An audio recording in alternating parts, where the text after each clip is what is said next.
ninasikia wakichukua macho yako itapotea. Sasa dereva ndiye aliniokoa. Dereva yangu ndiye aliniokoa. Akaniuliza, ama umechukua specs ya daktari? Nikaangalia sasa, nikaona frame. What I'm trying to say is kila mtu, kila waziri, kila PS tunafanya kazi vizuri. Your Excellency will not let you down. Tuko na programs ambaye they cannot wait to be rolled out. Upande yangu wa maji, niko na all these dams that are called colonial dams. His Excellency has asked for an audit as we are planning to roll out the bigger work of the mega dams. Let me take that opportunity to say, Your Excellency, we are bringing to you 4,000 colonial dams for you to help me to store the water during the rain season, because El Nino iko hapo mbele. Tuone kama tutai desilt quickly, alafu ndio tupate maji wakati huu wa mvua. Thank you very much, Your Excellency. No, nimwake igwa wera neturaruta hii? Nimwigwa neturaruta? Lakini rais hapo usituchape kiboko sana. Sisi ni watu wako. Wakati tulizunguka kila pahali, tulikuahidi kazi tutafanya. Na kuna wale walikuwa wanashidwa, ati Kimani Ichung'wah, ati Rigathi Gachagua, ati Ares. Kwa sababu baba yangu hajulikani, ya Ichung'wah hajulikani, baba ya Gachagua ni huyo, si mnamuelewa hapa watu hapa mnajua pale wametoka. Kama ni Dede Nyoro hapa Kiandutu, kama sijui ni nani mwingine nemwe Kiandutu neko. Wahubiri, mtusaidie, kwa sababu kuna wale hawajakubali tumefika pale tuko. Tumefika kwa sababu ya maombi. His Excellency, spread your arms and also embrace even the clergy. Ona todo no murato hujeria. Kuna wale clergy mutapatia maombi pia, ndio wakubali twende hii safari wote pamoja. Na mnawajua na wako na sisi, ni marafiki yetu. So we also need to bring them on board. Todo nitogo kira roeke hamwe. Asante sana. Sorry Kimani. Thank you CS Wahome. Your Excellency, unajua juzi wakati tulisema in our statement that for the avoidance of doubt there shall be no violence as agreed, anarchy and bloodshed in the political discourse of our country. And we also said for avoidance of doubt there shall be no handshake and usumkate. There are people who had a problem with that, Your Excellency. Now I want to say,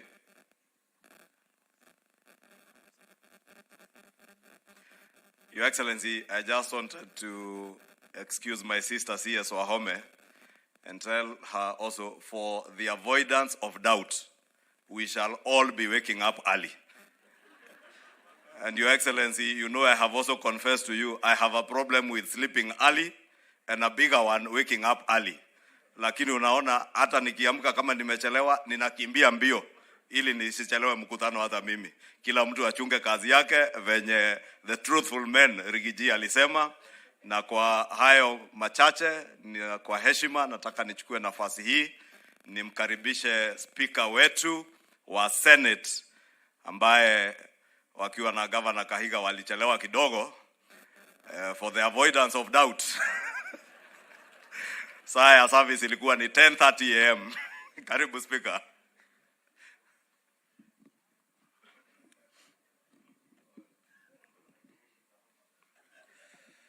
Your Excellency, the President of the Republic of Kenya, Dr. William Ruto, Your Excellency, the Deputy President of the Republic of Kenya, the Honorable Rigiji, Mama Pastor Dorcas, allow me to go by the protocols as observed by those who spoken before me, and say the following briefly. Your Excellency, this being a Thanksgiving service, allow me to personally give thanks to God for bringing me to Nyeri. My good friend Kimani Ichung'wah has just said we walked in here late with my brother, the governor. Your Excellency, I've never been scared today riding a chopper to Nyeri. We lifted from Wilson Airport, hoping that will take a journey of 40 minutes. But we ended up taking over 1 hour because of the poor visibility. And at some point, I was really scared up there. And the history of choppers in this country, especially the month of August, did not help. The pilot kept on, going in circles, finding a route. At some point, we even had to go backwards to reroute so that we can be able to land safely. And that's why we came late, but we thank God He's brought us safe and sound. Your Excellency, in the Senate, there is a young senator, the senator for Kiambu, Senator Karungo Thangwa. Every time I give this senator an opportunity to speak in the Senate, he will conclude his remarks, his statement with, "I am Senator Karungo Thangwa of Kiambu, the miracle senator."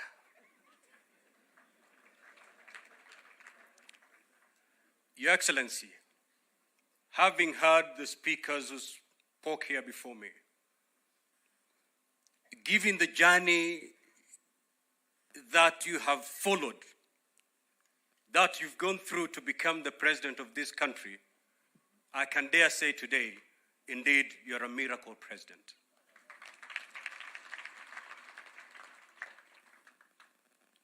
Many never believed.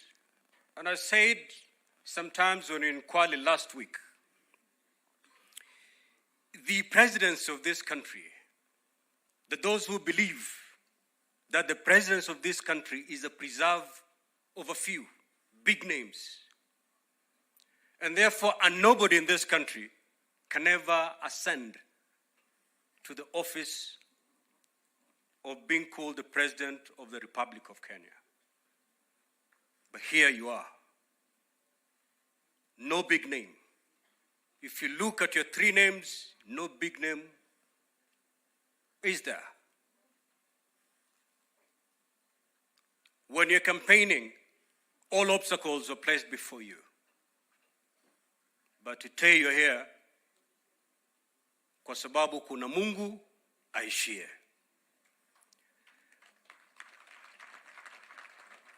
Your Excellency, if you read 1 Samuel 16, the story of the sons of Jesse, when Samuel was sent to pick a king from that family,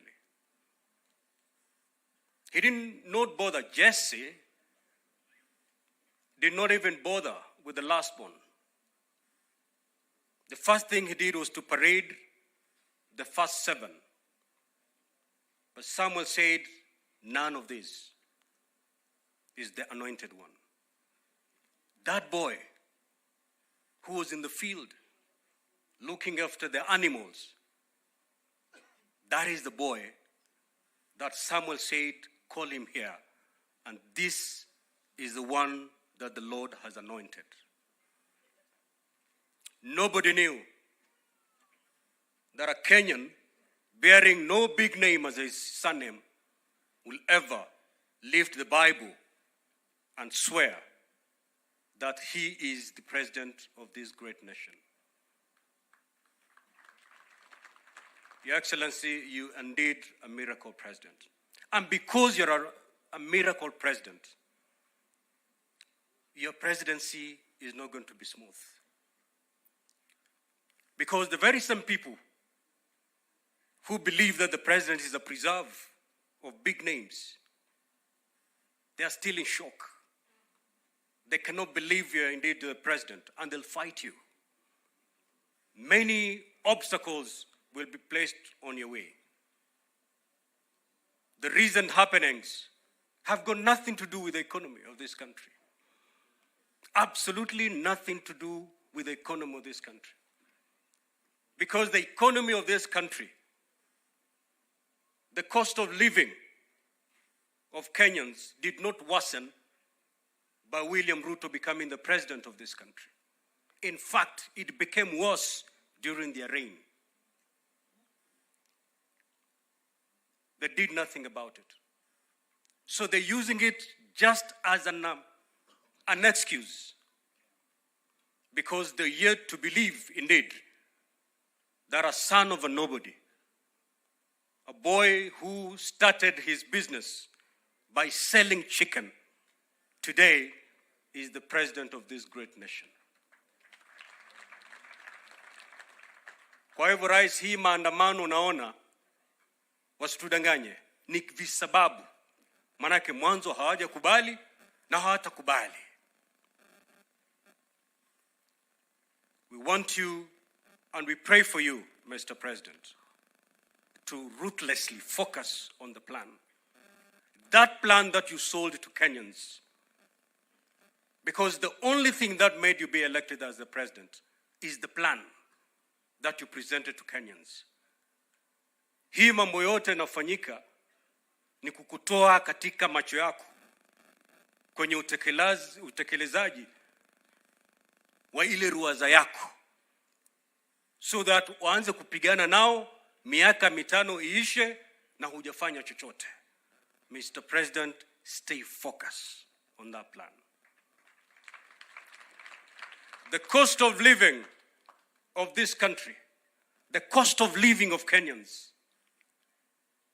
will not be lowered by people going to the streets. The cost of living in this country will never be lowered by two men sitting in a room discussing. But the cost of living in this country will be lowered if the president is allowed to implement fully his plan. That is the only way. Haya mambo mengine Waswahili wanasema ni hadithi za abunuwasi.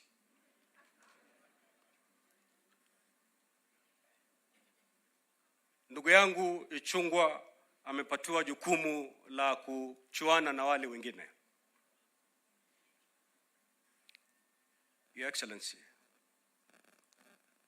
I don't want to be a prophet of doom. I've never been.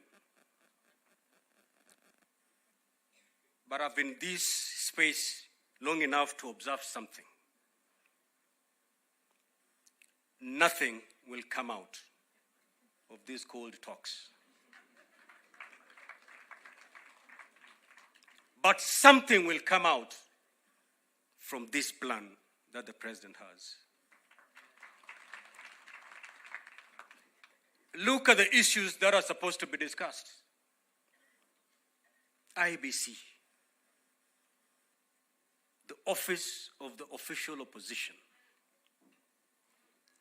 2/3 gender rule. I mean,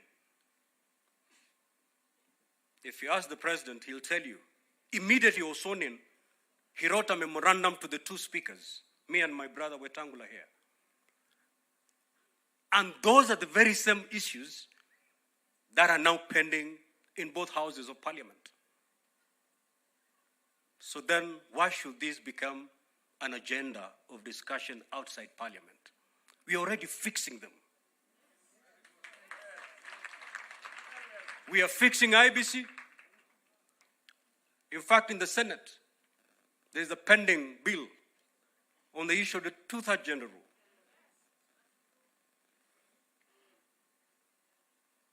Do we need people to sit somewhere using taxpayers' money to discuss something that members of parliament are already seized of?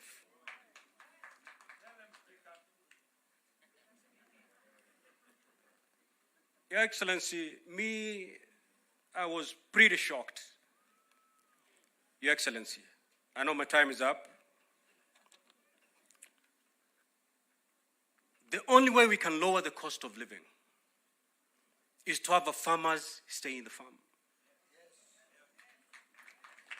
To have our businesses stay open. especially during this rainy season. Now, instead of allowing our farmers to stay in the farm, you're telling them every week for 3 days, don't go to your farm, go to the streets. When are we ever going to have food in this country?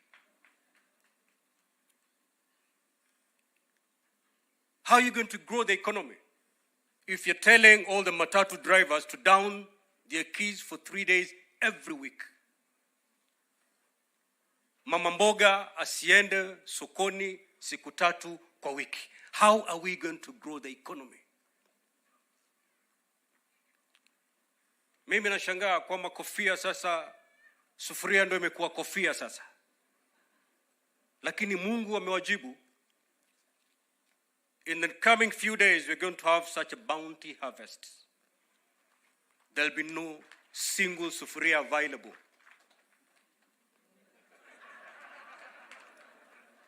Not even one sufuria will be available for them to put in their heads. Because all sufurias in this country will be full of food. Because of an agenda that the president implemented. Kuwapatia wakulima pembejeo, farm inputs, a program of the president to lower the cost of living. That is the way we are supposed to go as a country, and that is the way the president is taking us. Allow me 1 minute, Ichungwa, to discuss the Finance Act. Because imeleta kero sana na inatumika kupeleka watu maandamano. Mr. President, a great leader will never lead his people to where they want to go. A great leader will lead his people to where they're supposed to go. When you took over the reign of this government, I remember our first meeting in Karen, and we were told, as a country, we inherited only 90 million Kenya shillings in cash. As a country, the debt portfolio was worrying.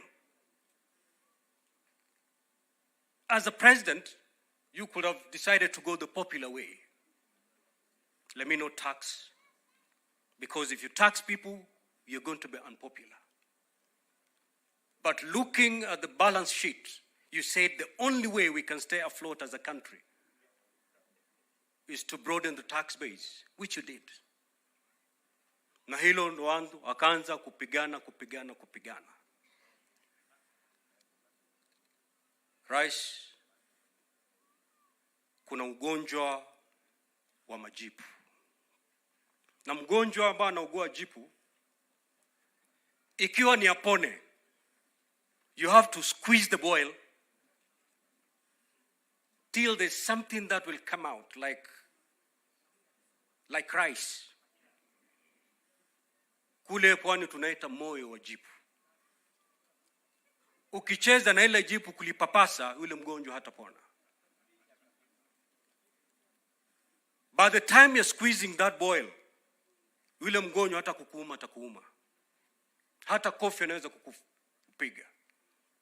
Lakini siku akipona, he'll come back to you and hug you and tell you, thank you for squeezing this boil.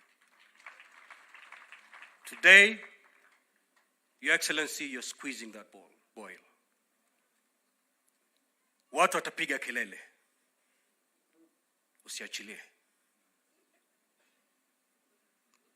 Watu wataandamana. Usiachilie. Watu watakutukana. Usiachilie. Paka ile moyo ya jipu itoke. Baada ya miaka kidogo chini, Kenyans will be celebrating you. Kenyans will be appreciating you because the economy will now be on a sound trajectory.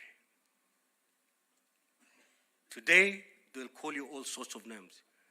Zakayo. Take it. Lakini usiachilie kukamua hilo jipu. Because at the end of this tunnel, when Kenyans see the light and the prosperity of this economy, they will appreciate you and they will be there to hug you. Kwa hayo mengi au machache, Mwenyezi Mungu atubariki. Asanteni sana.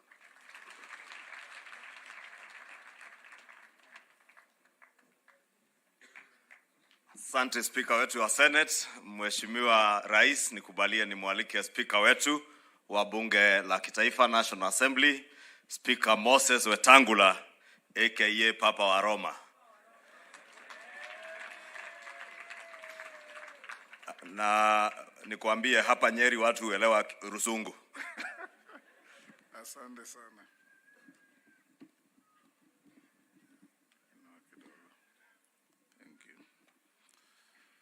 Thank you very much, my majority leader, Your Excellency, our President, our Deputy President, Mama Pastor Dorcas, Mheshimiwa Musalia Mudavadi, mawaziri, governors wetu, waheshimiwa wabunge na waheshimiwa viongozi wa dini.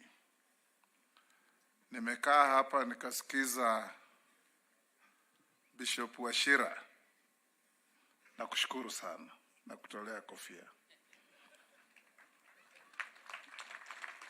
Kila mara nilikuwa nikisoma ile masomo ya Mark, tulikuwa tunasoma kwa sababu Jesus ordered the storm to quell. But you brought the angle of going over there, which I had never noticed.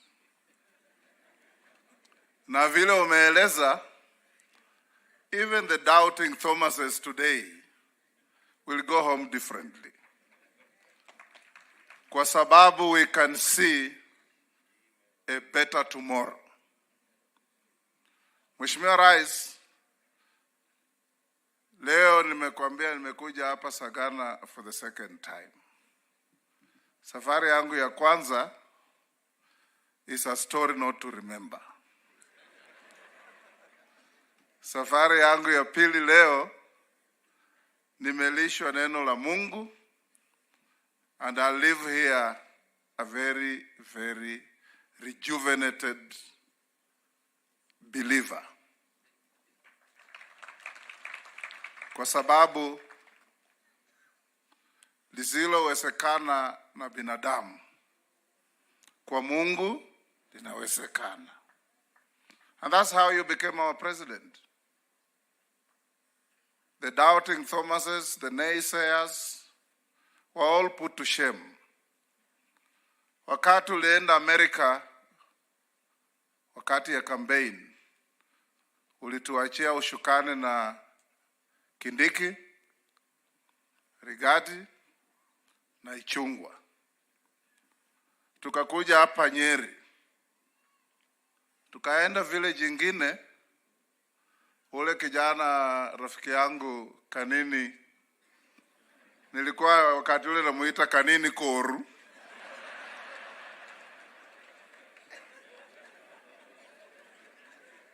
Alikuwa ametuma akanywesha vijana pombe. Tulipofika huko, nikaachia Rigati akakoroka kwa Kikuyu mpaka walevi wakaanza kusema, wapi Ruto? Wapi Ruto? Wapi Ruto? Jioni nikampigia Kanini nikamwambia, pesa zako zililiwa bure ndugu yangu. Mambo imebadilika. And it was like that everywhere. An unstoppable political storm. Even those who behaved like Canute, the king who thought he would order the tide to stop, were consumed by the tide. And today, they watch in disbelief as you reconstruct the country. All great leaders in the world don't inherit working economies and build any legacy. You build an economy that is in tatters, and when you leave it, even after your second term, people will be crying for more. And that will be your legacy. Yangu itakuwa mafupi hivyo. Jana nimekuwa kule Ingo. Watu wamesema nikikuona na nimekuona. Nikwambie kongole kwa kuteremusha bei ya mbolea kutoka shilingi 6,700 sasa iko 2,500. It can't be any better than that. And the Kenyan farmer na watu wa mlima huu, nyinyi ni wakulima mashuhuri, they just want affordable inputs and an available market. Everything will be done. And you'll see, Your Excellency, as we go to the future, God is with you. Mungu alifungua mbinguni, mvua yote kateremuka as you became the president. Sasa mkulima na jembe lake, hata wale wakisema maandamano, we know the epicenters of maandamano. They cannot dent the peace and tranquility of this country. And my kid brother Kindiki, endelea kufanya kazi. Talk less, do more. And get the country safe under the guidance of our president. Nikimalizia wabunge, I want to salute you for being steadfast, for being focused, and for doing what you must do to help our president achieve his agenda.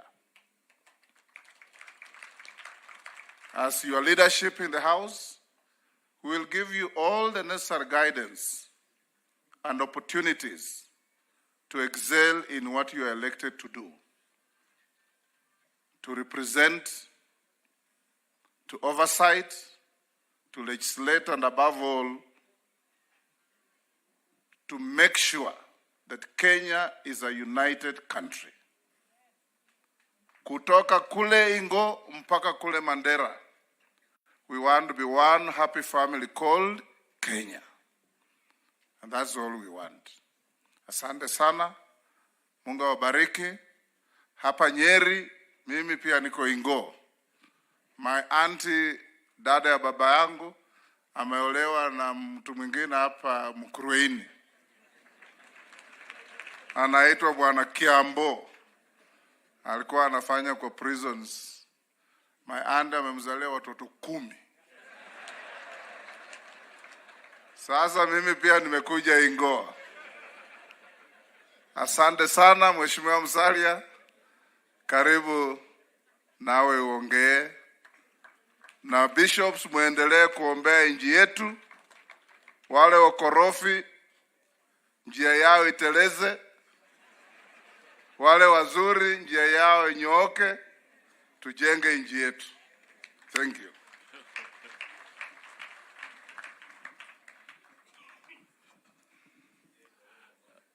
Asante sana Papa wa Roma.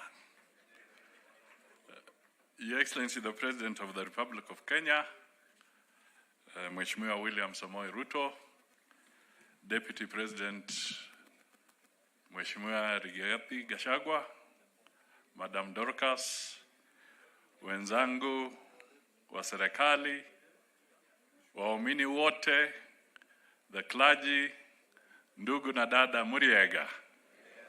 Habari yenu. Muko salama. Asante sana. Your Excellency, there's a saying that you do not judge a book by its cover. There's another one that says, do not judge somebody by his appearance. I must acknowledge when Bishop William came to stand here, he could barely tower above the podium.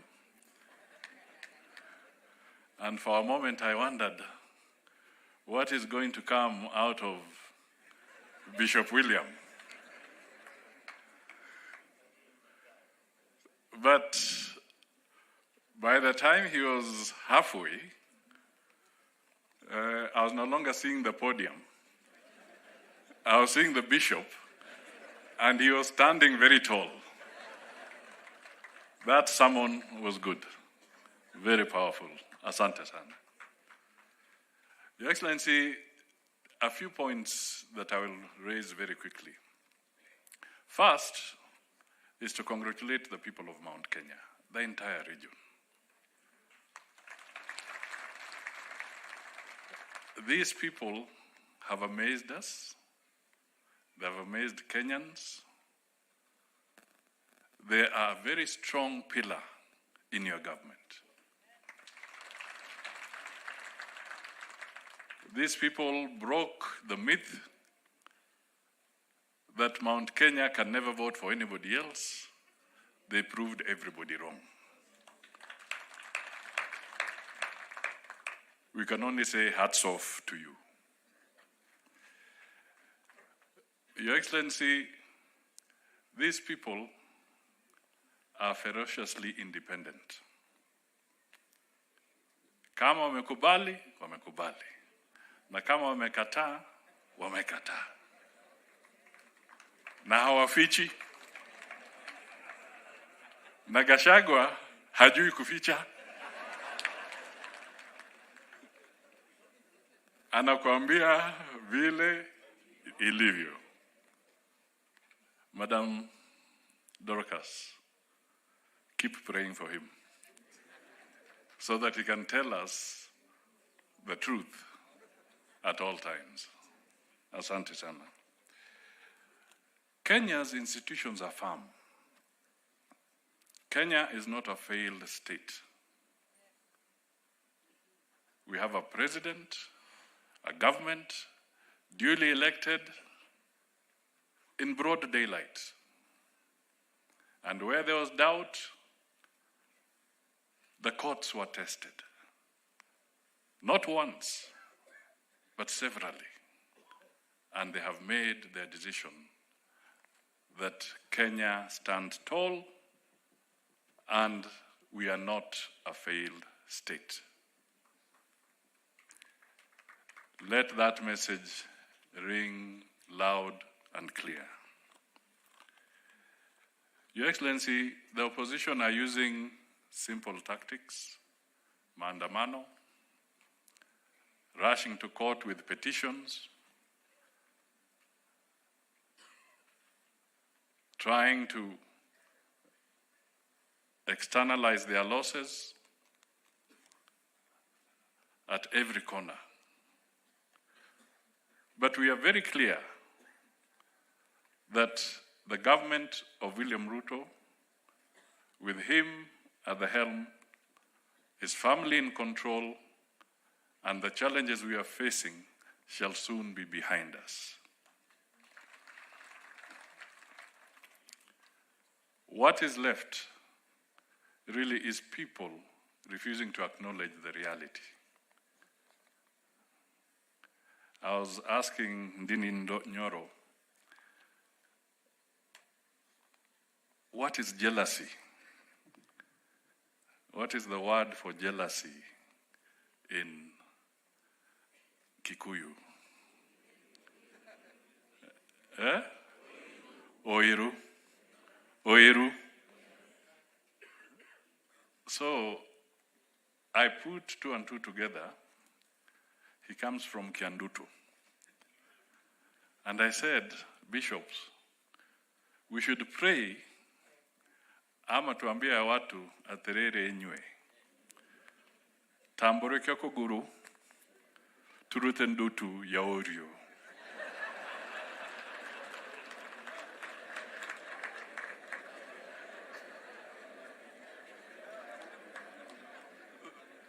Nego kanatigo. Because what we need to do is just to help these people to come to terms that William Samoei Ruto, Rigathi, our leaders, and they must now get rid of this jigger of jealousy so that we can move forward. And I'm sure Kenya will reach very strong heights. The president has made tremendous steps. His diplomatic scorecard within the few months that he has been at the helm is extraordinary. How many heads of state have come here in these last few months? If you go back into history and you ask yourself, have you ever seen that array of heads of state and government coming into Kenya the way they have come within such a short time?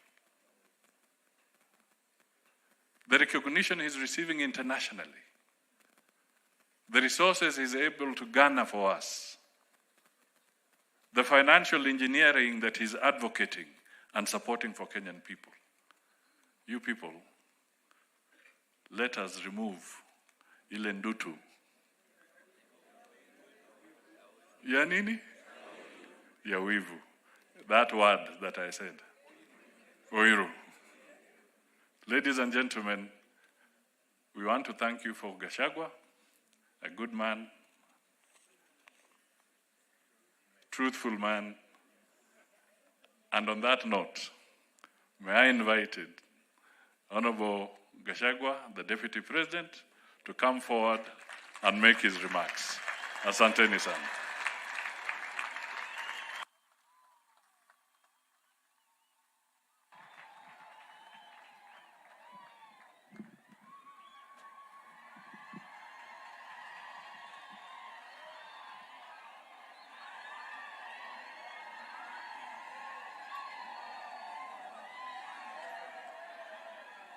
Haya, asante. Kiongozi wetu, Rais wa Jamhuri ya Kenya, Daktari William Samoei Ruto, Waziri wetu mkuu, Mheshimiwa Musalia Mudavadi, maspika wetu wote wawili wa Bunge la Kitaifa na la Senate, magavana wetu, senators wetu, members of parliament wetu, baba wetu maaskofu na kanisa, majirani wapya wa Rais William Samoei Ruto, watu wa hapa Ruguru na Mathira na Nyeri kwa jumla, muriegado itu. Muriokuo.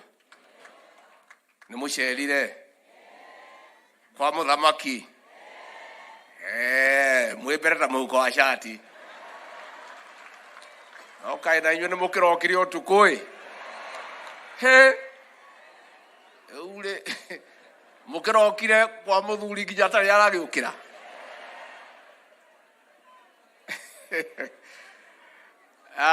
Rais wetu, I'm too overwhelmed today to say much. What has happened today in this small village of Sagana is what the people of this area have desired for more than 10 years. Because they are the neighbors of the occupant of Sagana State Lodge. And for 10 years, they only saw others come and go. When they tried to come, they were decided on with truncheons and tear gas. Today, this morning at 5, you ordered the gates of State Lodge to be opened, and your new neighbors have been here since morning.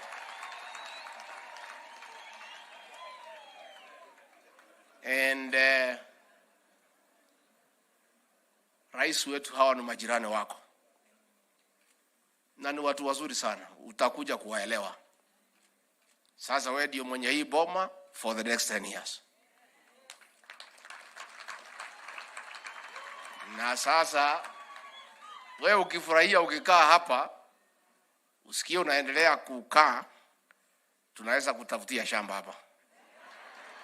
Lakini bei hapa ni kali, hawauzangi. Mimi niko na eka 3 niliwachiwa na mzee Gachagua. Nimejaribu kupata shamba hapa ninunue. Nobody can sell to me. Kwa sababu we have water for irrigation. Na tunalima mishiri, pilipili hoho, strawberry, viazi, mboga. Na ukiangalia hawa kina mama, hata huwezi kuona kama wanazeeka kwa sababu ya kula vegetables na kupata minerals. Sasa soko ya mboga na carrot iko hapa kwa Rais William Ruto. Sasa rais, wale watu umeandika kazi uambie mboga, carrots, pilipili hoho, kila kitu wanunulie watu ya area hii hapa. Na ile kazi itapatikana hapa, kukata nyasi, kukata maua, kuja kufagia hapa, kutengeneza hapa. Tuko na watu hapa wa kijiji hapa, kwa sababu it is only fair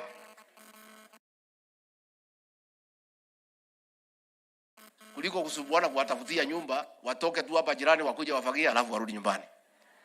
Your Excellency, as your neighbors, we want to say welcome. Come and stay with us here and be coming often. Ukienda huko ukipata stress, pahali ya kutoa stress ni hapa. Mzee Mwai Kibaki alikuwa akisumbuliwa na hii mzee akitadawija na kusumbua, alikuwa anakuja hapa. Anakaa hapa, anakula hewa mzuri, anakaa hapa, anakaa na watu, anasuluhisha. Your Excellency, I told you yesterday, I'll take time to introduce to your neighbors. Mtu ya kukusia nyama, mzee anaitwa Gatheri, nitakuonesha yeye. Mtu ya kukusia mahindi, unapenda mahindi, anaitwa Mwai wa Bebe, ako hapa Kiamarika, nitakuonesha. Kikundi ya welfare hapa ya Sagana, nitakulipia pesa ya kuingia, utanirudishia tukirudi Nairobi. Mzee chairman anaitwa Joy Kanyenje, na tutakueleza tukipoteza mtu mmoja hapa ni 200. So what you do, because uko na kazi mingi, utaniwachia kama 1 million. Sasa niwachie mtu hapo nyumbani, kukiwa na maneno wanakutolea, so that we integrate you fully to this community. Kati kwa ito ile modo tiwito oyo aikara nato ikara. Your Excellency, ile mtu sitaki kuonesha wewe ni yule mwenye baa iko hapa Mutaga, kwa sababu wewe ukunywa pombe. So it is of no use to introduce to that man. Ama ile mtu anaitwa mwanakula wenda yadi karareta kote. Huyo sitaki kuambia rais yeye hapana tumia hiyo maneno. Sasa kanisa hapa ni mingi. And what we do here, you will be a member of every church. Parish iko hapa Kaviroine, I'll introduce you to the father. Reverend wa PCA anaitwa Reverend Mwikomi, nitakujulishana na yeye. Watu ya SDA ukija Saturday, I'll introduce you. Tuko kanisa hapa almost 49. So within your 10 years, although huwezi fika zote, kukiwa na maneno ya development, utanipatia pesa zingine niweke hapo nyumbani, ninatumana. Because that is the way we live here. Na hii watu watakuambia, these people will tell you, Excellency, hakuna boma hata moja imekuwa na maneno nimekosa kufika ama kutumana. Kweli ama uongo? Hata siku Uhuru alinyang'anya pesa yangu akafungia, I still tried to touch each and every home. And that is how we have lived here as a society. So you are most welcome. Na Mama Rachel akija pia, kikundi yake ya hapa Kahiti tutamuingiza, ya kununua hema, si ndio? Mama Rachel aigirio kikundi ile yatimia, ndio tuishi mzuri na wewe rais. That is what we have missed. Wale walikuja hapa kuliko kutukaribisha ni kutupiga na tear gas, na kutupiga na kutuumiza for no reason. Mimi nilikuwa hii boma between 2013 and 2017, nilikuwa mwenyeji hapa. Ile mtu alipoleta salamu nikafukuzwa na hii watu. Na ndio nasikia hii maneno ya salamu tukisikia tunakuwa na uoga. Mundu wanarumo ni nyamu jiro ona kanyugwa gekate. Ndio hiyo unaona tuko na hiyo uoga, because we lived well here with our brother Uhuru Kenyatta. Very well. I would come here, tunaongea, tuna present issues. But when alienda kwa hiyo maneno, I don't know what happened. Up to today, I'm still confused. Because the man we know is not the one we got. Hii state lodge, Your Excellency, tumekuomba, kwa sababu tumeanza na maombi. Please transform this state lodge to be a place of peace, love, and development. Because hii Ikulu ilitumika vibaya sana. Ilitumika kuleta uchochezi, fitina, kuhonga watu, kuchochea. Hata sisi tukashindwa kama iko hapa Sagana. We have never seen what we saw. Ilikuwa mkutano ikiitwa hapa kwa sababu nikiwa kwangu nasikia speaker. Maneno ikianza asubuhi ni matusi na fitina na uchochezi. Lakini watu ya hapa pia ni kichwa ngumu. Hawa your excellency, hawa ni kichwa ngumu. Sasa unajua tuliongea na hawa tukaona sasa siku za uhuru siku karibu kuisha. Amnakuja hapa kila siku BBI anatoa pesa, watu wanakula, wanaenda. Na watu ya hapa wanaangalia, wanang'edhia tu. Sasa ilipofika ile Sagana 3 ya mwisho, tukakutana tukaongea. Tukasema hii mtu hii pesa yote itakuliwa kama sisi tunaona. Tukaambia watu saa 6 ya usiku wafike. Sasa ile chakula yote ilipangiwa wageni ya BBI na pesa, kabla wafike au wakafika wakakula hiyo chakula yote, wakachukua pesa na wakahama. Sasa wewe vile umetufungulia, sasa we are happy. And sasa rais akiwa na wageni hatuwezi msumbua, si ni kweli? Kama sasa rais atakuwa na wageni viongozi, sisi sasa ametufungulia, hatuwezi sumbuana na rais. Sasa yeye akija atatuita kwa nafasi yake. Siku wako na wageni ya kupanga Kenya, tunampatia nafasi. Nitwale kanerogo. Sitaki hata siku moja nione mtu hapa kwa gate kama rais hajaita sisi. Sisi ni watu ya heshima. Sisi tutakuwa na heshima sana. Kama sasa tutakuwa na viongozi hapa siku ya Jumanne, nyinyi muendelee na kazi yenu. Siku rais akirudi anaitana. Anachinja, hapana maskini. Kaate guo. Ejabe no dekire daido. Ni mwathejirwo kama mutinda thejirwo. Maundu ni mokaega. Kwa hivyo tukue na heshima kwa huyu jirani wetu kwa sababu ni kiongozi. Your Excellency, the journey that you made yesterday, nobody has told you, but it's good that I tell you. This region has a traditional way of receiving the king. We received you as a king yesterday because you are one. Although we elected you on the 9th of August, you had not been confirmed as a leader in the traditional way in this region until yesterday. Because there is a way it is done. And the way it is done is that the leader must come from Nairobi and cross River Chania. By road, not by air. Yesterday, that journey must take 8 hours. No more, no less. You crossed River Chania yesterday at 10:38 a.m.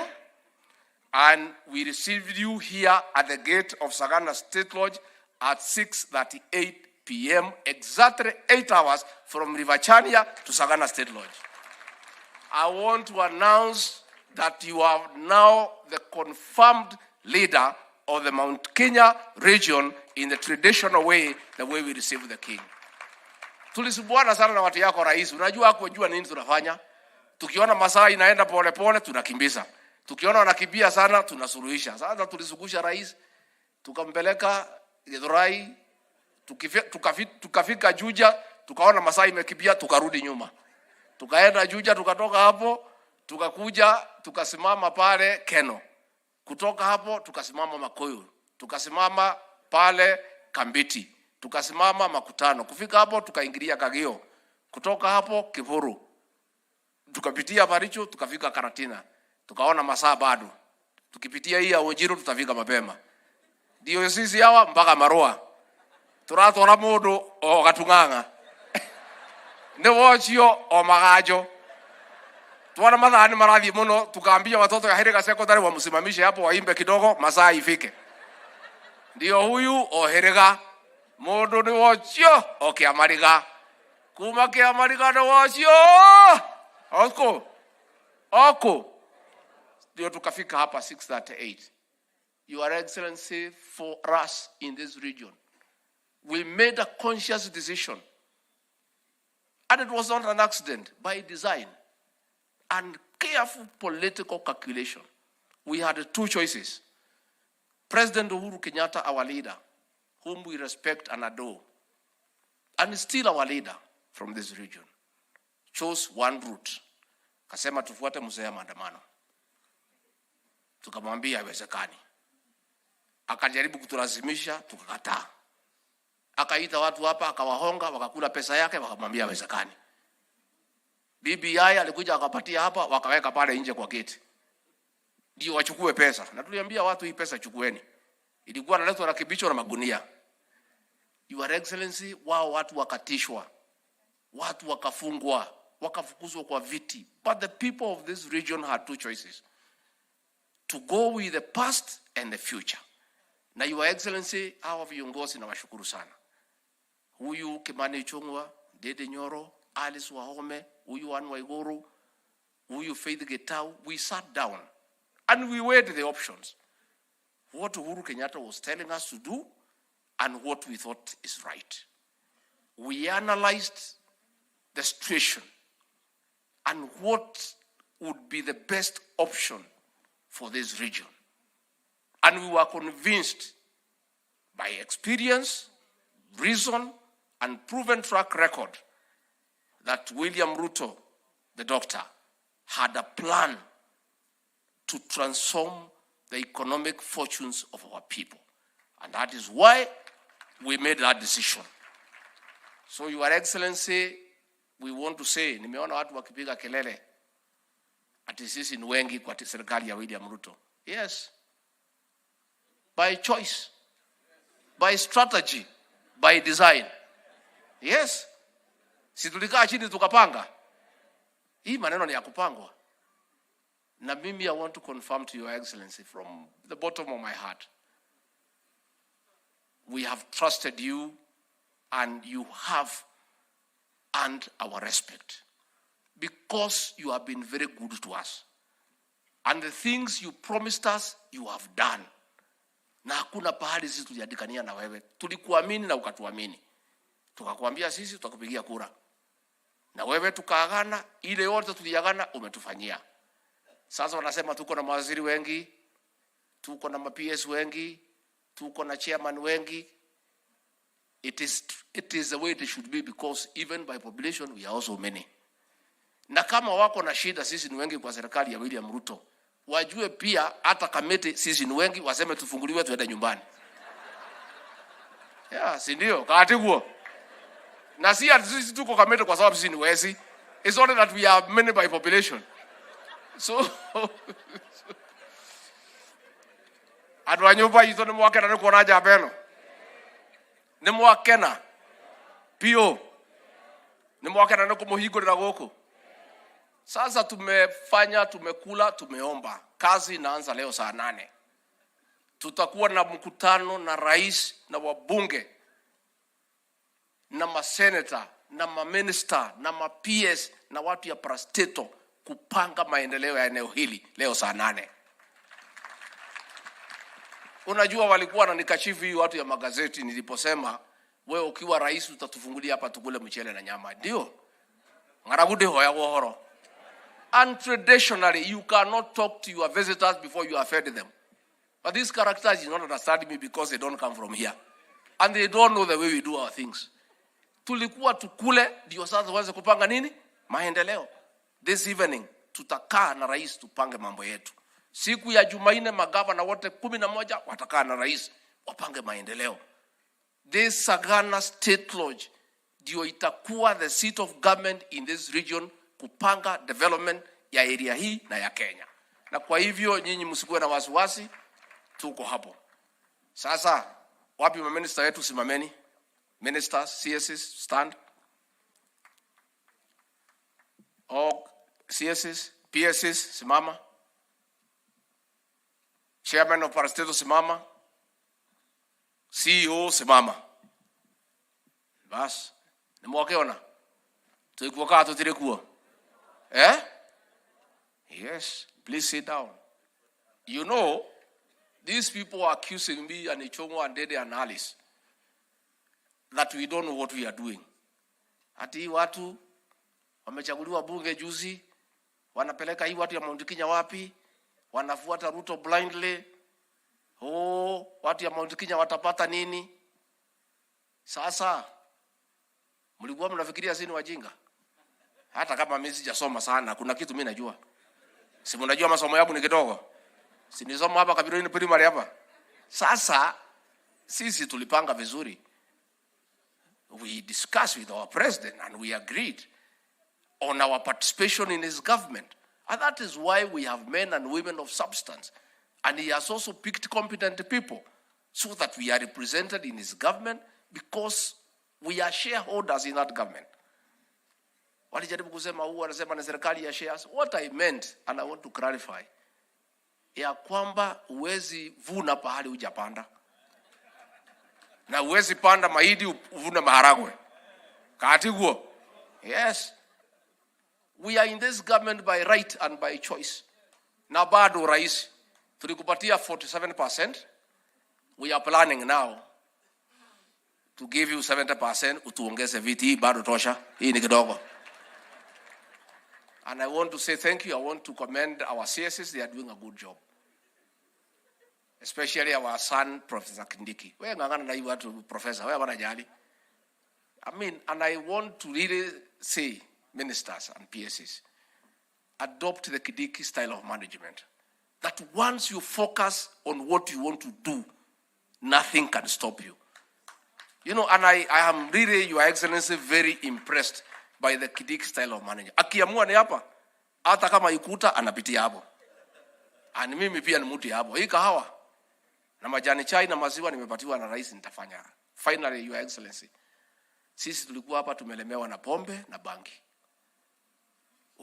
Ukaniambia nijaribu kusort.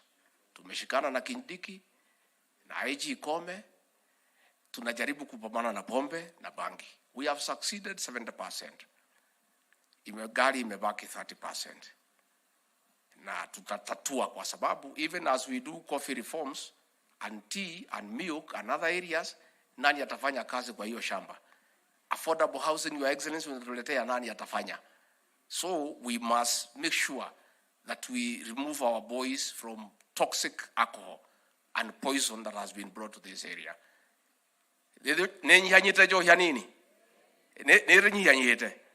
So it's okay, Your Excellency. Tutajaribu pahali tutaweza. Na mimi, I want to assure Your Excellency, nikiwa nyumbani, I will not let you down. Hao watu wanajua mimi ni mtu ya kazi, wameniambia nikusaidie. Mimi nangangana, univumilie tu vile niko. Hata saa nyingine kama kizungu hapana fika ile standard unapenda, unisamehe tu. Ni hii ukishaki ya hapa Monyoro village. Na mimi niko, mnichukue tu vile niko rais. Unajua sasa hii akinaweta wakija ofisi yangu wananiumiza na Kiingereza. Lakini mnikubali tu the way I am because mimi ni mtoto hapa. Ugono godasha liro na ugodala liro jarayo ugo tu muhoni wage shagi. Adwanyoba yitu. Adwanyoba yitu. Twashokia gatho. Twashokia gatho.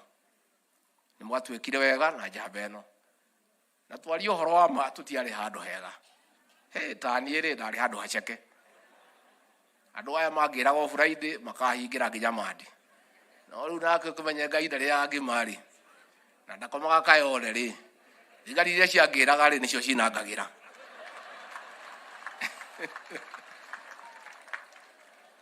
Andu a nyumba itu kuma ngoro-ini yakwa thiini ya mukirai ngatho ciakwa.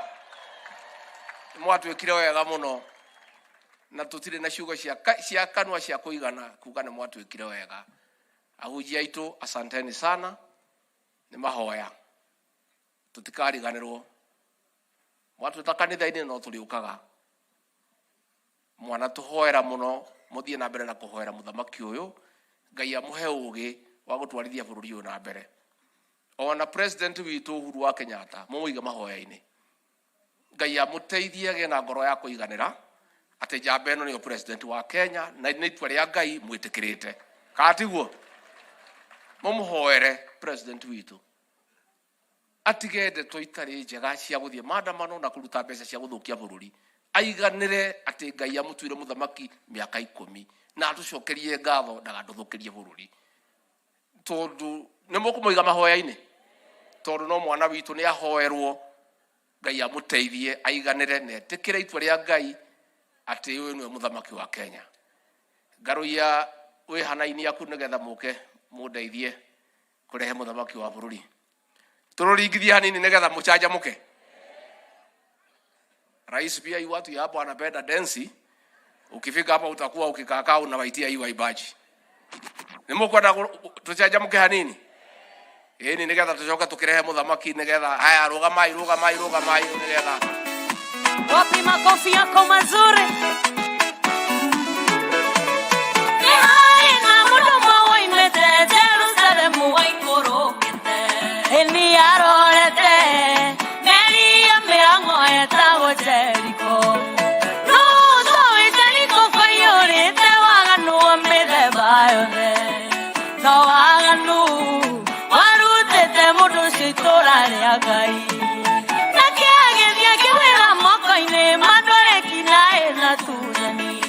Makemora omwanaga wapi makofi yako mazuri nani enoguokorire tusagitwonyana newaga nura watuire thĩinĩ wakwa we yigithirie kumenya natigĩtie atũrwo nĩ muoyo na tondũ wendaginatha nĩcio itũire itokoretie matua maku itua rĩaku igethara moyo wakwa ndũre muoyo atĩ itua rĩaku Ngai igethara moyo wakwa. Wapi makofi yako mazuri? Ngai wa hakuhĩ na ithuĩ moko yake ndarĩ ndĩarehotwo ũmũkĩragia mĩkuru ya mathĩna ũkamũhe mũthenya wa gũkũngũiya na ithuĩ ciana ciaku nĩtũkwĩhokete na kuona nĩtuonete ũgĩtwĩka wega we gũtarĩ mũndũ wĩnyararĩire we mũratũ tarĩ oya moko maku tũgoce Ngai ũguo nĩguo Ngai mũtugani mũmoya mawĩko maku rĩo nĩ tondũ ngũmũtene nĩtũiguĩte ona rĩu ndũtigĩte gwĩka na wega Ewe Ngai wa mũthenya ona ũtukũ mũrokia wake mĩrĩiro kaya rũcinĩ mũthũithia rĩũrĩa wega o hwaĩ-inĩ ũrathimaga mũthenya ona ũtukũ mwena gũtũũra guothe kũrĩa kwanatũũrwo nĩnjũĩ no gũtũrathime hĩndĩ ciothe tondũ ndathimi ciaku itikĩrĩ mahinda hĩndĩ ciothe moko na igũrũ guo tũthiĩ guo mũheani tũthiĩ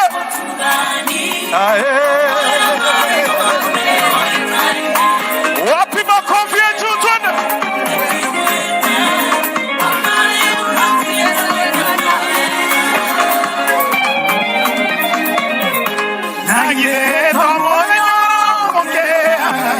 Oh,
Ija Ruto maoe matika we magegine. Ithero kuoya no kuo gitũmaga ĩro. Iga iria wega wa mwathani ndĩgũkũthino. Nĩ hinya wa mahoya tũmĩtane ũguana. Nĩ hinya wa mahoya ũkinyũkia gĩkinya. Ĩragana ngagire karĩ mbere ya mũnyũmbi. Gĩũkĩria maru makwa njũkĩrĩra hota. Hallelujah.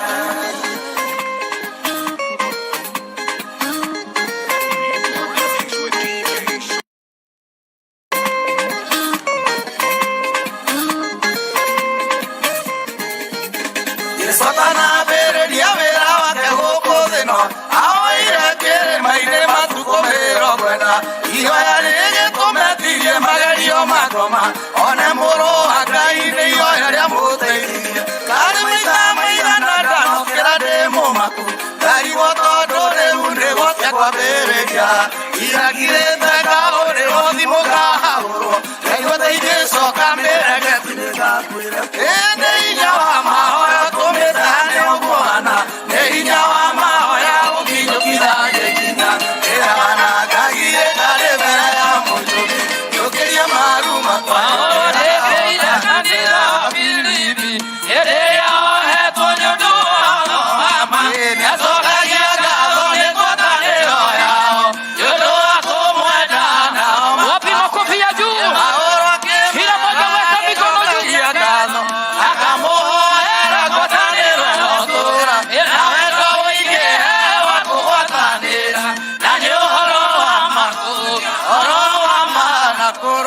Uko nyuma wapi shangwe na vigelegele? Mwe tayari kuamukira muthamaki witu? Atibia mwe kuo. Ni mwe ngemika ni mwariganĩirwo. Rwa mbere. Rwa kerĩ.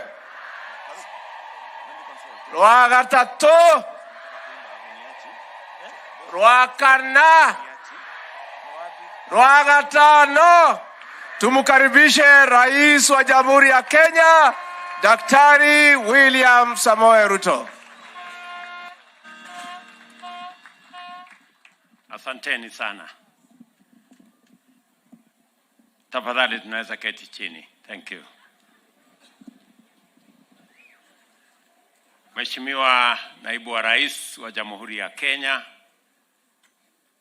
waheshimiwa viongozi wote,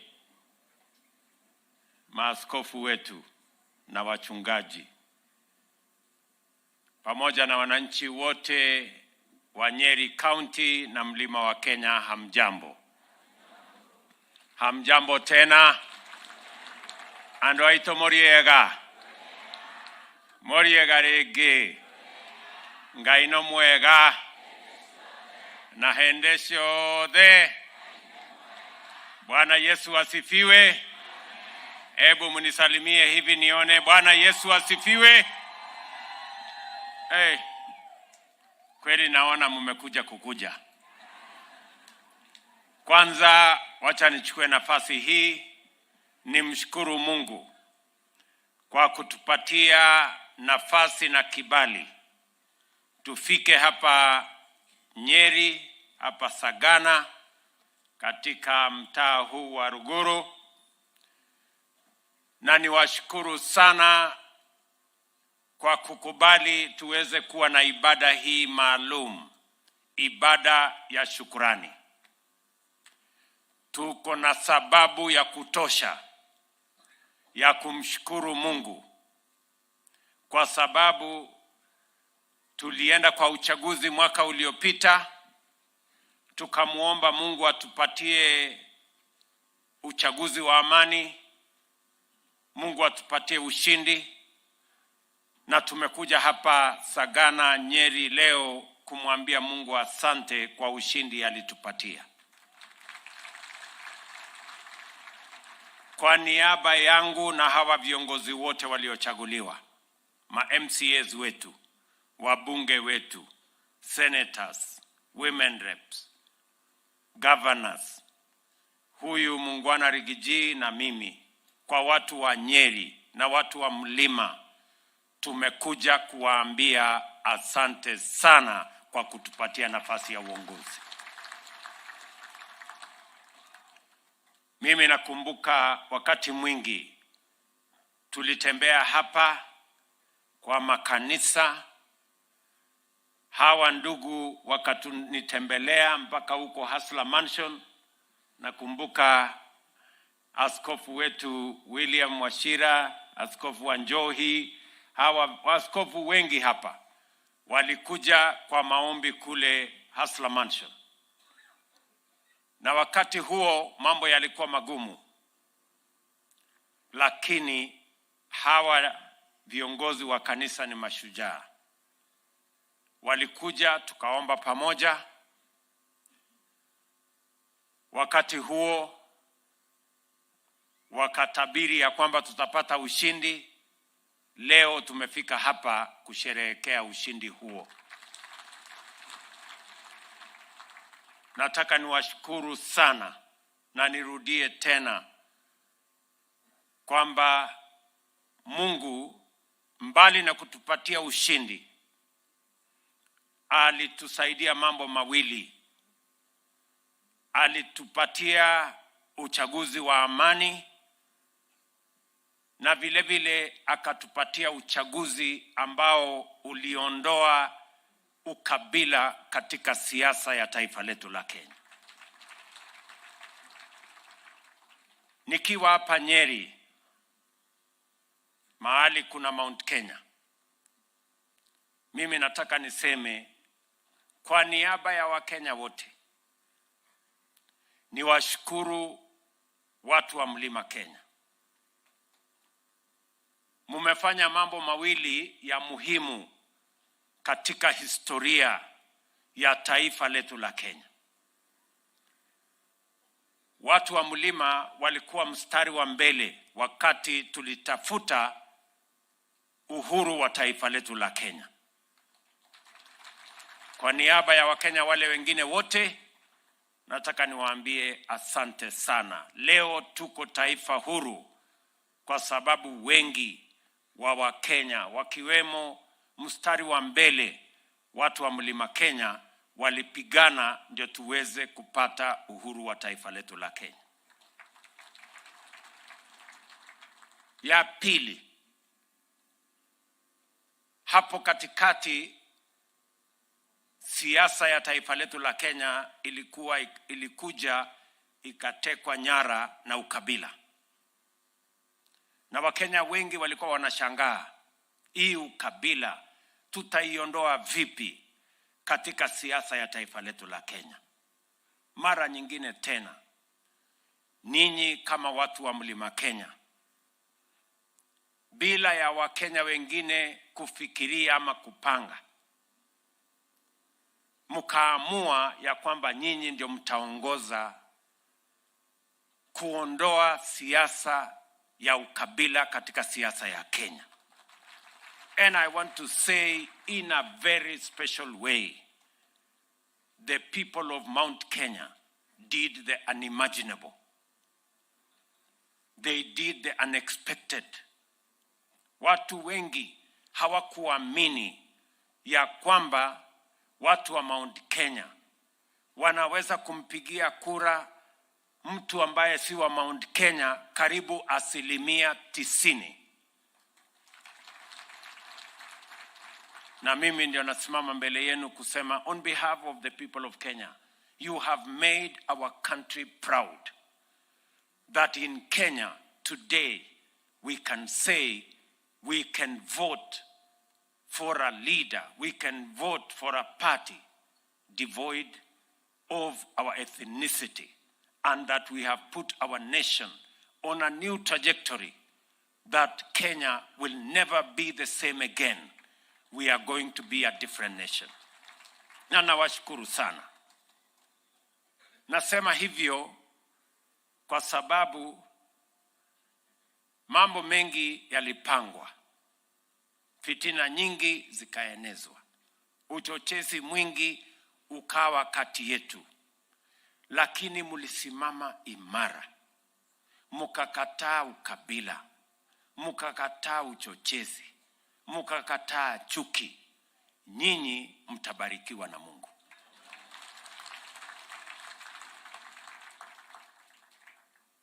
Na mimi nataka niwahakikishie ya kwamba tutaungana na hawa viongozi wote tuweze kubadilisha taifa letu la Kenya, because we have a historic moment as a people. We have a historic moment as a nation to change our country and change it for good. Na mimi nataka niwahakikishie watu wa mlima na watu wa Kenya ya kwamba sitawaangusha.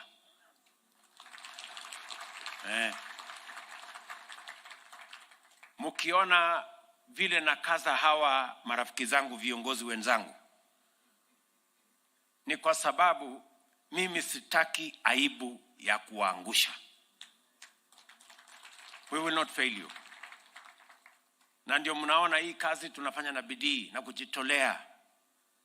Naona watu wengine wanasema nimekaza watu sana, lakini ni kwa sababu ile mmetufanyia,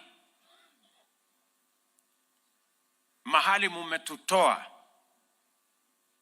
hatutaki ifike siku ya kwamba nyinyi mtasema ile juhudi yenu imeenda bure. We have to work hard so that we can justify the faith, the commitment, the sacrifice you have made to make us who we are. Na ndio nazungumza na hawa viongozi wenzangu kila mara, kuwaeleza ya kwamba kwa vyovyote, whatever it takes, we cannot fail these people. We cannot fail the people of Kenya. Na ndio mimi nataka niwashukuru sana. Mimi nimefurahi sana kufika hapa Sagana. Rigiji, deputy wangu, jana tumesimama pale Kiamariga hapo madukani. Ameni-introduce kwa watu wa hapa, watu wa nyumba 10. Ameni-introduce kwa ule mwangi wa Mbembe. Mimi nimekula mahindi jana, nimeona kweli anatosha. Ameni-introduce kwa mtu ya kuuza nyama. Na sasa mimi nitakuwa mtu ya kijiji hapa. Ile maneno yote ya kijiji hapa, tafadhali msinisahau. Wakati mnaitana, munitumie salamu pia niweze kuwa kwa hiyo kikundi. Na niko na mtu yangu ya kunifikishia maneno, Rigiji yuko hapo. Nimefurahi sana kufika hapa. Mambo mengi ya maendeleo ya taifa letu la Kenya na hasa ya mlimani hapa, nitaketi chini na hawa wabunge na magavana wetu na mawaziri hawa, tuketi hapa tukubaliane mambo ambayo tumeandika katika mpango yetu ya plan ya kupeleka Kenya mbele. Nataka niwahakikishie maneno ya kumbukumbu la Torati ama Deuteronomy 28 mstari wa 12, kwa sababu tuko kanisani. Inasema Mungu atatufungulia hazina yake. God is going to open his good treasures for us. Inasema Mungu atatupatia mvua kwa wakati wake. He is going to give us rain in season. Inasema Mungu atabariki kazi ya mikono yetu. God is going to bless the work of our hands. Na inasema jambo la 4 kwamba sisi kama nchi hatutakopa tena, lakini tutakopesha wengine. We will not borrow, but we are going to lend. Hiyo ndio nchi ambaye tunasema hapa mlimani Mungu ametuahidi. And we have no reason not to trust God. Na ndio Bishop William ametuambia tunavuka hiyo upande, mahali hiyo maneno iko. Mimi nataka niwahakikishie tunafanya bidii na hawa ndugu zangu deputy wangu, mawaziri na wale wengine wote, ma-PS wetu, tunafanya bidii na wao. Deputy wangu, niliwaeleza ya kwamba kazi yetu ya kwanza ni kudhibiti uchumi wa taifa letu, to stabilize the economy of our country. Kwa sababu tulikuwa pahali hatari sana. Mahali madeni ilikuwa nyingi na mpango wa vile tutayasuluhisha hatukuwa nayo kikamilifu. Napenda kuwaeleza ya kwamba we have stabilized the economy of the Republic of Kenya. Tumehakikisha ya kwamba mambo ya kukopa madeni kulia, kushoto, mbele na nyuma na juu na chini tumekomesha. Katika budget tuliyopeleka bunge, huyu nilimwambia huyu kijana Ndindi Nyoro, kwa sababu yeye ndio chairman wetu wa budget. Nikamwambia hakuna budget itaenda kupelekwa bunge ya madeni. Tukaondoa madeni karibu nusu trilioni ambayo ilikuwa imewekwa huko, tukaondoa. Tukasema we must build this country on the solid foundation, not on the foundation of debt. Na tumedhibiti uchumi sasa. Maajabu ni kwamba wiki iliyopita waziri wangu wa fedha yuko hapa, bwana profesa. Sasa unajua tuko na deni kubwa tulikopa, inafaa kulipwa mwezi wa 6 mwaka ujao ya $2 billion huko mwezi wa 6 mwaka ujao. Sasa wakati tumeketi chini tumepanga na tumesema hii deni hatuwezi kungoja mpaka next year. Tumeanza sasa kuipangia vile tutalipa mapema. Sasa wale watu wakora wanaitwa credit rating agencies. Wale wamezoea kutumia ukora kuongeza madeni yetu. Wakasikia tuko na mpango ya kulipa deni kabla haijafika siku yenyewe. Sasa last week wameandika mabarua kulalamika, mbona Kenya inataka kulipa madeni mapema? Mbona sasa kwa sababu walikuwa na ngoja ati to default tuko mbele. Na huyu profesa nimepata mtu ambaye anajua maneno, ndiye aliniambia hii kitu wacha tupange mapema. Tukatafuta marafiki. Sasa hii deni tutalipa kabla siku yake. Ndio wale wametupangia watakoma, wataambulia patupu. Na kwa sababu tumesema we are building our country on the solid foundation of our economy built around the taxes we raise. Na tuko na mwalimu ambaye ametufundisha hii kazi. Huyo mwalimu ni mtu ambaye alitoka na huku Nyeri. Mnajua mzee Kibaki wakati alichukua usukani kama rais, tulikuwa tunakusanya bilioni 200 kama taifa. Akatuambia tulipe ushuru. Nyinyi mlisikia, nyinyi mnajua. Lipa kodi. Hiyo ndio ilikuwa lugha ya mzee Kibaki.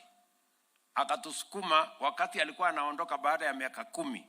Tumetoka 200 billion tumefika 1 trillion. Tumeongeza ushuru yetu 5 times wakati wa mzee Kibaki. Ni mnanielewa? Sasa mnafikiri mimi nitakosea nisifuate hapo kwa mzee Kibaki mwenye alitufundisha nchi inajengwa na kodi, nchi inajengwa na ushuru, haijengwi na madeni. Hapo ndio tuko. Hao ni hotori. Sio kama tunaelewana. Na mimi nilifanya kazi na mzee Kibaki. Na ndio nikiwa waziri wake wa fedha wa kilimo, ndio aliniambia tafuta mbinu ya kuteremsha hii bei ya mbolea. Na mnajua mbolea ilikuwa 6,000 siku hiyo, tukaleta mpaka 2,500. Ndio hapo nimefikisha tena kwa sababu ya masomo ya ule mzee alikuwa mbele yetu. And that is the direction we are going to take our country. Tumekubaliana kwamba we are having vile neno la Mungu limesema. Mungu atatupatia mvua kwa wakati wake. Nakumbuka tukienda Nyayo Stadium na Pastor Douglas hapa na maaskofu hapa, tukaenda tukaomba pale Nyayo Stadium. Nafikiri ilikuwa mwezi wa 3 hapo mwezi wa 2. Watu wengine wakatuchekelea wakasema, angalia hawa, ati rais mzima ameenda Nyayo Stadium ati kuombea mvua. Lakini Mungu ni nani jameni? Tulipata mvua, hatukupata mvua? Leo kwa mvua Mungu ametupatia, kwa mpango ambaye tumeweka ya kushusha bei ya mbolea, leo tunangojea mavuno. Saa hizi ile kazi inanisumbua akili ni hii chakula iko shambani, sitaki iharibike. Na ndio nimemwambia huyu waziri wetu wa kilimo, si nimekuambia wewe Linturi, nimemwambia huyu kwenda tafuta dryers. Tunataka chakula ikitoka shambani tuwe na dryers, tupange mambo ya commodity exchange, wakulima wapate mahali ya kuuza mazao yao, na tuhakikisha kwamba hii aibu ya njaa tunaondoa katika taifa letu la Kenya. Kwa sababu jameni, kama Mungu ametuahidi atatupatia mvua kwa wakati wake, tutaendelea kuwa na njaa katika taifa letu la Kenya? Mungu pia ametuambia he will bless the work of our hands. Na ndio sababu kwa mara ya kwanza katika budget ya taifa letu la Kenya tumeweka mpango wa kusomesha watoto wetu, lakini vile vile for the first time tumeweka mpango ya ajira ya watoto wakitoka shuleni, wakitoka college, wakitoka university. Na ndio mnasikia tumeweka mpango ya housing, tumeweka mpango ya digital jobs, tumeweka mpango ya kuajiri vijana ambao watakaenda kazi zingine ambazo tumeongea na viongozi wengine wengi, because we want God to bless the works of our hands. Na lazima tuwe na mpango ya vile kazi itapatikana, ndio Mungu atubarikie hiyo kazi tukifanya. Ndio kwa mara ya kwanza Kenya watu walikuwa wanauliza hii kitu inaitwa finance bill imetoka wapi? Imewekwa mjadala Kenya mzima, iko kitu inaitwa finance bill. Hii finance bill imekuwa kila siku, imekuwa tangu tuwe nchi huru, lakini for the first time the biggest conversation in Kenya, ile mjadala kubwa katika taifa letu la Kenya mwaka huu, si ni mjadala ya finance bill? Yes, because we are discussing the economy and we are discussing how we can run away from debt and how we can raise local resources and how we can create jobs for our young people.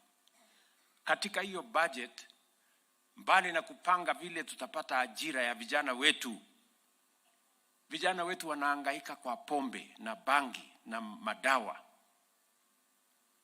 na tukiwatoa huko lazima tuwapangie kazi ambayo watafanya. Na ndio tumesema vile vile katika hiyo mpango ya budget, ile mambo yote ambayo tunaweza kutengeneza hapa Kenya, hatutaki tena tuagize kutoka nchi zingine. Tumesema simiti, na nimemwambia Moses Kuria, si unajua waziri, tumekubaliana na huyu Moses Kuria, simiti, chuma, furniture, sijui samaki, ile inatolewa sijui China na wapi na wapi na wapi, hakuna tena. Tutakuwa tunavua samaki Kenya, tunatengeneza furniture Kenya, tunatengeneza chuma Kenya, tunatengeneza simiti Kenya, tutapanua factories zetu, iajiri vijana wa Kenya, tujenge uchumi wa taifa letu la Kenya, ndio tuweze kuondoa umaskini katika taifa letu la Kenya. Mungu atatubarikia kazi zetu za mikono namna gani, ndugu zangu, kama hizo za kazi hatujaipangia? How will God bless us? How will God bless the works of our hands if our young people are jobless? Hiyo ndio mpango yetu. Na kabisa mimi nataka niwahakikishie ya kwamba mpango yetu kwa mambo ya kilimo, nilimwambia Rigiji brokers, cartel, wakora, watoke kwa chai, watoke kwa kahawa, watoke kwa mambo ya maziwa yetu. Tupange hiyo kazi ifaidi wakulima wetu. Amefanya mkutano ya chai, ameita watu wote. Amefanya mkutano ya kahawa, anapanga ya maziwa. Ndio tuhakikisha kwamba hiyo sekta yote tunaipangia vizuri. And I want to give you my commitment ya kwamba pale tunajua ndio inabeba watu wengi. Kilimo, tukisuluhisha matatizo yetu ya kilimo, tutaweka utajiri kwa watu wengi katika taifa letu la Kenya. And that's what we are going to do. So mimi nawashukuru sana. Hiyo mpango yote tumeipangia vizuri. Na Mungu atatusaidia, atatubarikia. Hawa maaskofu, mmesikia Pastor Dorcas amesema hii serikali ilipatikana kwa maombi. Na itasimamishwa na kuendeshwa na maombi. So muendelee kutuombea, muendelee kuombea taifa letu la Kenya. Na sisi tutafanya bidii upande wetu. Nataka niwashukuru wabunge wetu. Hawa wabunge wetu jameni, wapigie makofi. Wametupitishia mambo kule bunge, walikuwa wanapatiwa vitisho. Wanaambiwa so kitaumana, sijui hautarudi hapa, sijui utaenda wapi. Lakini because we know what we want to do, because our nation lazima tuibadilishe kwa mipango, kwa miradi, kwa mambo ya maendeleo. Ndio mnaona tunashikana, tuko timu moja. Bunge wanafanya kazi yao, sisi katika executive tunafanya kazi yetu, wale katika judiciary wanaendesha mambo, na sisi wote tunataka tujenge taifa letu la Kenya. Mimi nataka niwashukuru sana kwa kutushikilia. Mimi niko hapa Mlimani masiku kadhaa, tutakutana kesho kwa shughuli ya mambo ya maendeleo. Najua tuko na barabara nyingi. Nimeambiwa na huyu wa Mumbi ananikaza sana, sijui barabara Kiamavara, sijui wapi nini. Hiyo barabara zote iko katika mpango yetu. Mtatupatia tuka nafasi kidogo tupange mambo ya raise resources. Mwezi moja, mwezi mbili mtatuona tumeanza hiyo kazi, na tunaanza kwa kasi kwa sababu sasa tuko na budget ambayo tumeipangia vizuri ya kupeleka mambo ya taifa letu mbele, mambo ya maendeleo ya taifa letu mbele. Ile kitu mimi nawauliza Wakenya wote ni kwamba hatuna taifa ingine. Taifa ambayo tuko nayo ni hii moja inaitwa Kenya. Na hatuwezi kukubali ya kwamba hii taifa letu iharibike. Sisi ni nchi, na ni vizuri niseme, sisi ni nchi ambayo tunafuata sheria. Sisi ni nchi ambayo imesimamia katiba. Sisi ni wanademokrasia. Na sisi ni nchi ambayo tunaweka amani na tunaweka umoja. Tumesema ya kwamba sisi wote tutaheshimu sheria, tutaheshimu katiba yetu, tutaheshimu demokrasia yetu.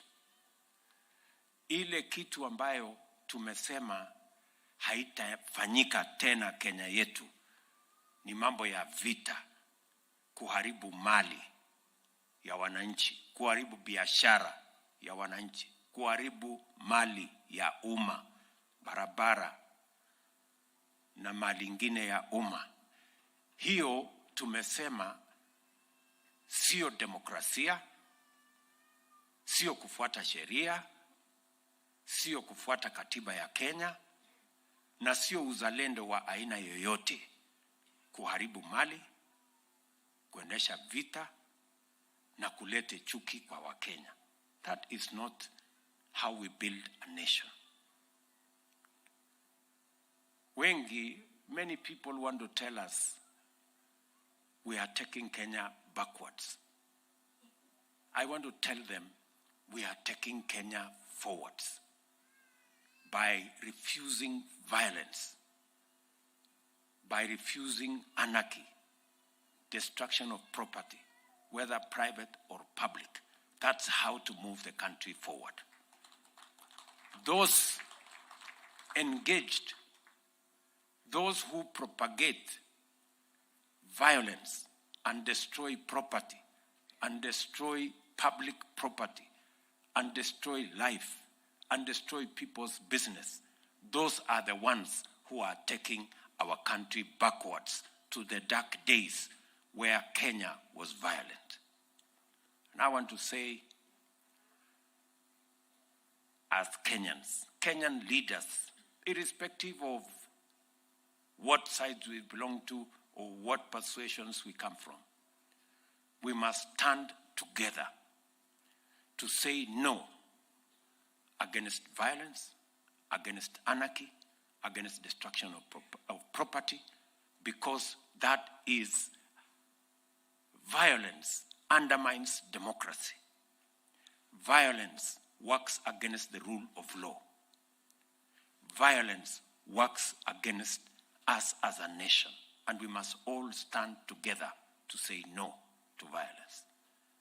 And I am telling even our brothers in the opposition, they must be unequivocal on matters violence. There is no opposition, there is no government on matters of violence. We must all stand on the same side because it undermines who we are. It undermines our nation. It undermines our democracy. It undermines the rule of law. And it is unconstitutional and illegal and undemocratic to cause violence and destroy people's property and destroy our nation, sabotaging our economy. So sisi wote tusimame upande moja. Na mimi nataka niwashukuru Wakenya wote kwa sababu tumekubaliana. Watu wengi wanashangaa pengine haya mambo ya maandamano ambayo tuletea fujo. Naamini ya kwamba kuna sababu ilifanyika. Ndio tukubaliane kabisa once and for all ya kwamba there will be no more violent demonstrations in Kenya. Hatukuwa tumepata nafasi ya kusema. I think we are now agreed that there will be no more violent demonstrations in Kenya that destroy property, that destroy people's lives, and that destroy our public property. Sisi wote tunasimama upande moja. So nawashukuru sana ndugu zangu watu wa Nyeri, ndugu zangu watu wa Mlima Kenya. Tunawapenda sana, tunawaenzi na tutashirikiana kujenga taifa letu la Kenya moja ambayo tumeunganika kama wananchi wa taifa la Kenya. Na tumesoma kutoka kwenu. The same way the people of this region led the nation in uniting Kenya and refusing ethnicity. That is what we are going to do. We are going to unite the whole country. Tutaleta Wakenya wote pamoja kwa sababu mumetuongoza kama watu wa Mlima Kenya kuleta Wakenya wote pamoja na kukataa ukabila na kukataa kugawanywa na kukataa mambo ya chuki na kukataa fitina.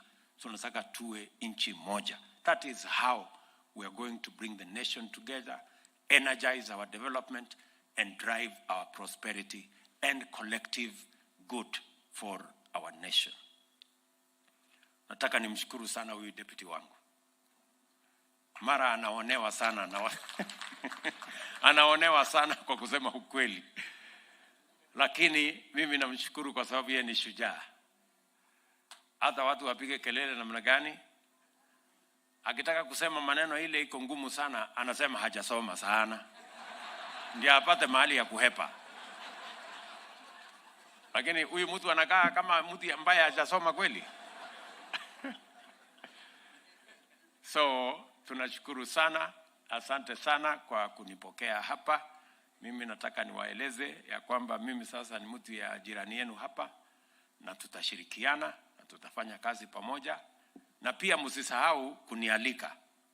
Msiwe tu mnazongojea, hata mimi nikikuja mnanialika kama iko maneno kando huko. Unasema iteni huyo mzee pia akuje afanye nani. Na nitatuma Recho pia akuje aungane naye. Ulisema ile kundi ya mama inaitwa nini? Hiyo atakuja huko. Si namna hiyo.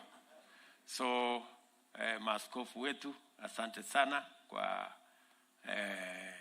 kuongoza ibada hii ya muhimu sana. Asante nyinyi wote kwa kufika. Kama kuna mtu amekosewa mahali fulani kwa jambo lolote, naomba msamaha, haikuwa na makosa yoyote. Kama kuna mtu amekosa chakula, wacha nitachinja tena. Kwa sababu sitaki wajirani wangu waone ati mimi ni mtu mchoyo. Hapana. So hatujafundishwa hivyo. Tunataka tuishi hapa kama marafiki, tuchunge taifa letu la Kenya, tuchunge kila kijiji. Mambo ya matibabu tutaongea na gavana wetu hapa Kaiga na viongozi wa Nyeri. We are going to engage ili tuweze kujenga nchi yetu yenye iko na dhabiti. Tuko na mambo ya maji, tuko na mambo mengi, lakini hiyo kazi tutaongea na viongozi tukimaliza ibada hii. Watu wa Nyeri, tena nichukue nafasi hii niseme asanteni sana, nawatakia baraka ya Mungu. Nafikiri tutamalizia kwa kuimba wimbo 2. Ama namna gani? Si tumalizie hapo kwa kuimba wimbo? Niko na wimbo ambaye inasema huniachi. Nataka hawa watu wakuja wanisaidie. Msimame tuimbe pamoja jameni. Tuimbe. Somebody project that on the screen?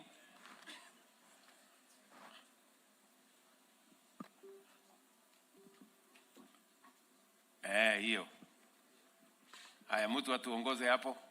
Wapi yule mama anajua kuimba vizuri? Na mpatie microphone yenye iko na sauti, hiyo na microphone yake iko chini kidogo.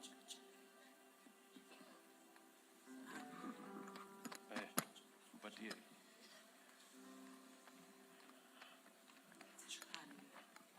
Haya, endelea.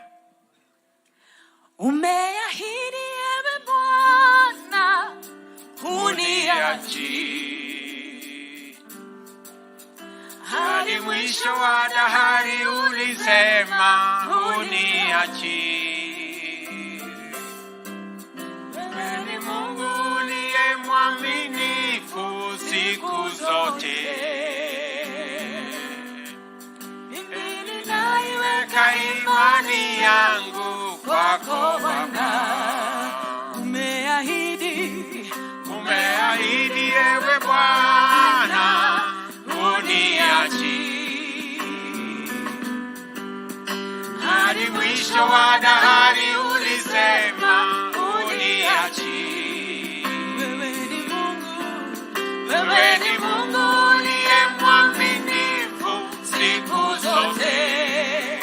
Mimi Baba, mimi ninaiweka imani yangu kwako Bwana. Nipitiapo maji mengi ya moto, huniachi. Unalijua jina langu wewe Bwana, huniachi. Unatengeneza njia hata mito kule jangwani. Wewe ndiwe Alfa na Omega, huniachi. Sema tena, nipitiapo maji mengi ya moto, huniachi Baba.